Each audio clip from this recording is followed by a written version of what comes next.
Hello, and welcome to Theology Thursday. Today I want us to consider a subject that has raised a great deal of theological debate and consternation among many believers over the years and the centuries. We first encounter this statement in Exodus chapter 4, verse 21. Moses has had his burning bush experience where God calls him to go deliver the people from Egypt.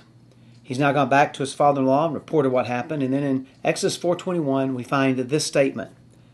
And the Lord said to Moses, when you go back to Egypt, see that you do before Pharaoh all the miracles that I've put in your power.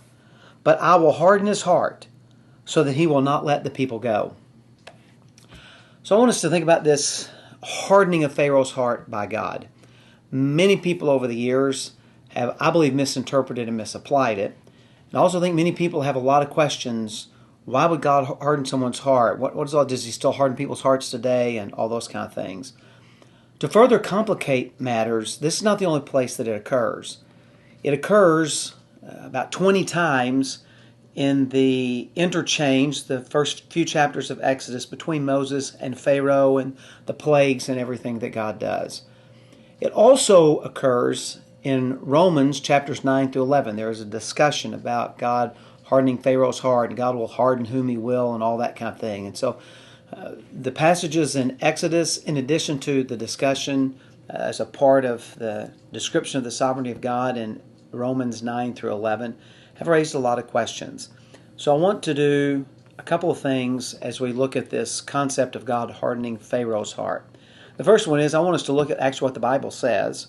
I want us to talk about what the word harden actually means, and then I want us to talk about why I think there's a problem, and it has to do with a presupposition that I think many of us bring to the issue. And when we can have the right presupposition, take the right approach, I think it'll make this clear what's going on and help us understand what's happening here. So the first thing we'll do is talk about what we actually find. So here is a chart of the references in Exodus to the hardening of Pharaoh's heart. And there's a picture of his heart.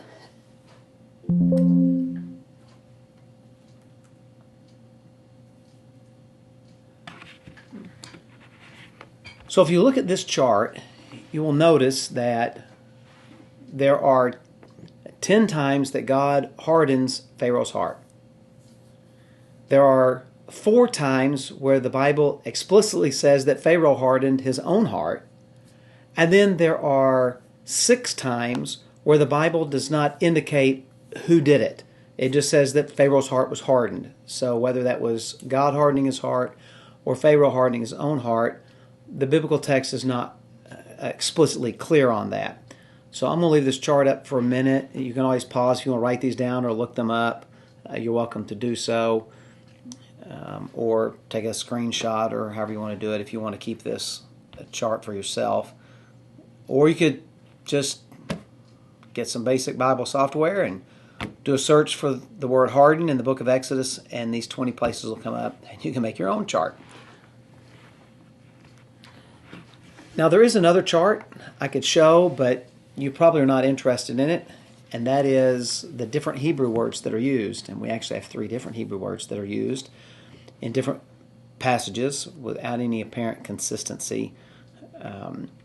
But the basic idea of all of these terms is to confirm, to strengthen, to establish a position that has already been taken.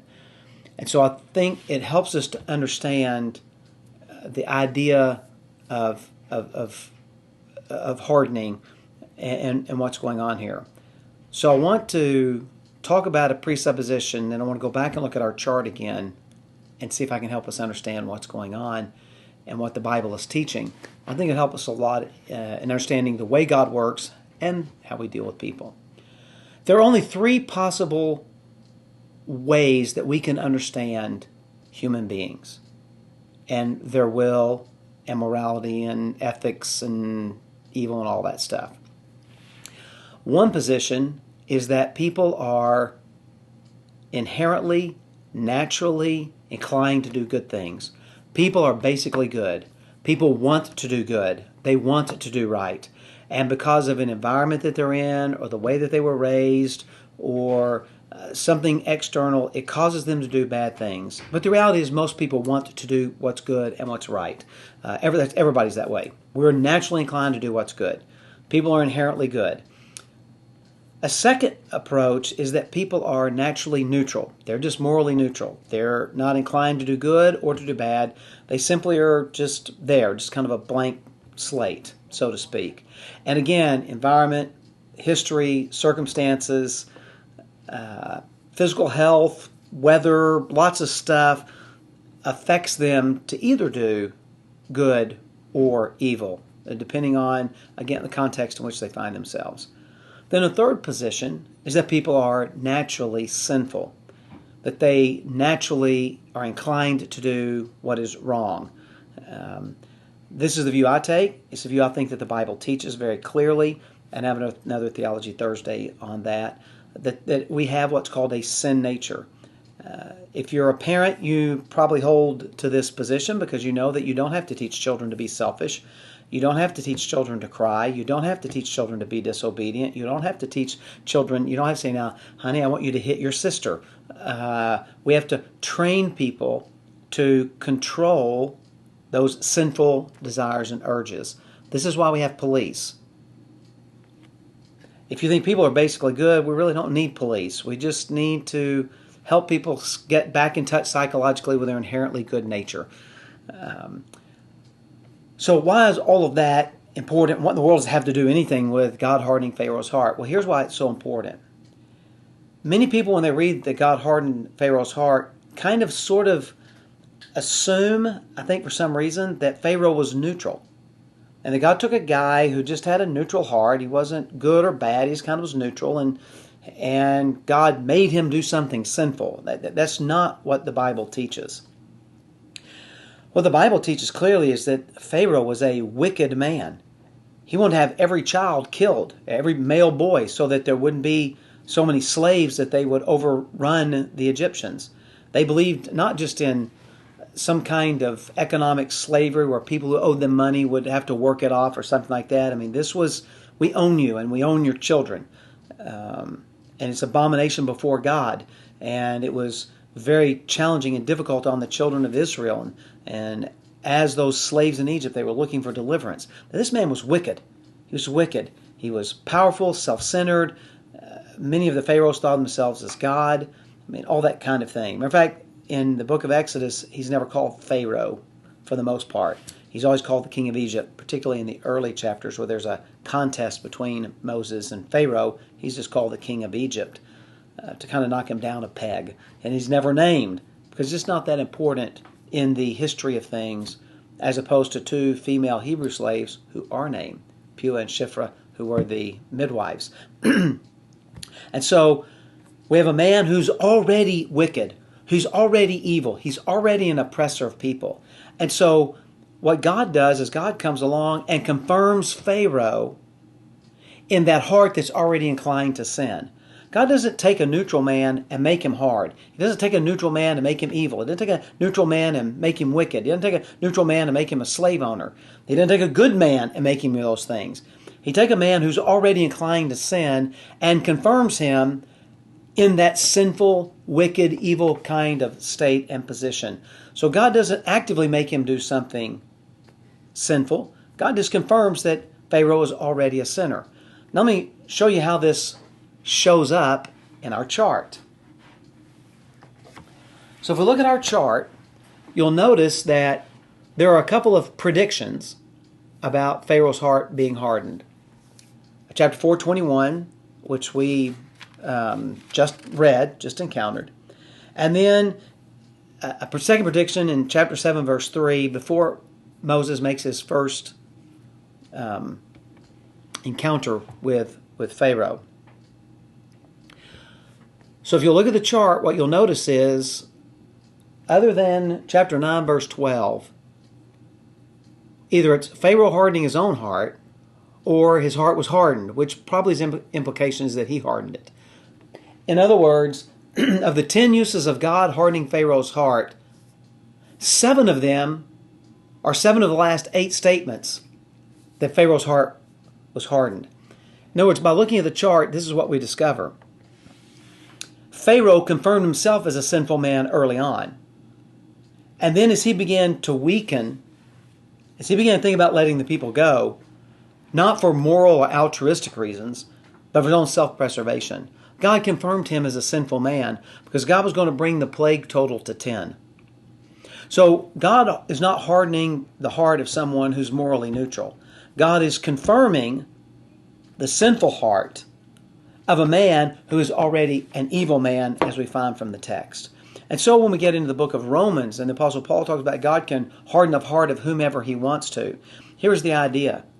God does not come and say to some people, well, I'll pick you for salvation and I'll pick you for hell. And I'm going to make you love me, I'm going to make you hate me. It's not like that. I'm going to make you righteous and make you sinful. When God comes to people, we're already sinful. And so God either confirms us for what we already are. In fact, the Bible says men love the darkness rather than the light because their deeds are evil. God confirms us in that, or he rescues us by his grace. That's the point that Paul wants to make in Romans 9 through 11 when he's talking about the sovereignty of God and salvation. God doesn't line up a bunch of moral and neutral people and go, heaven and I'll harden your heart, heaven and hell and hell and hell and hell and hell and heaven, heaven, heaven, heaven, hell, heaven, heaven. Doesn't like that. God comes to people who are already destined for hell, people who are already inclined to sin, people who, like Pharaoh, are already guilty before God. And some God rescues, and others God leaves or just confirms that's who you are. And so we see that in that chart, that God is just confirming Pharaoh in his sinful, hardened heart near the end of that cycle of Moses and Pharaoh and the 10 plagues. So we read about God hardening Pharaoh's heart. God is not making someone sin. God is not the author of sin. God never does that. But instead, God is confirming Pharaoh as a sinful and wicked man, and therefore deserving of the punishment that God gives out to him. And it's the same today. When people arrive at the judgment throne of God, God confirms this is who they are, sinful. And God therefore is justified in the punishment that he gives out to them. So I hope when you read God hardening Pharaoh's heart in the future as you read the Bible, that you won't think, well, God took a neutral man and made him do something sinful. Instead, you'll recognize God used a sinful man by confirming him in his sin to accomplish his purpose of judgment on Egypt and the deliverance of his people from slavery. So I hope that this will help you some in understanding the hardening of Pharaoh's heart, what it means, confirming and how it's used in Exodus, and then how it applies today. But really, understanding our presuppositions about this, I think, goes a long way to understanding what the Bible is teaching. So we glorify God for confirming sinners to show his justice, and we glorify God for rescuing sinners to glorify his grace. So I hope that you're one that has been rescued by the grace of God because you put your faith in his Son, Jesus Christ. So God bless you, and I hope you have a fantastic day.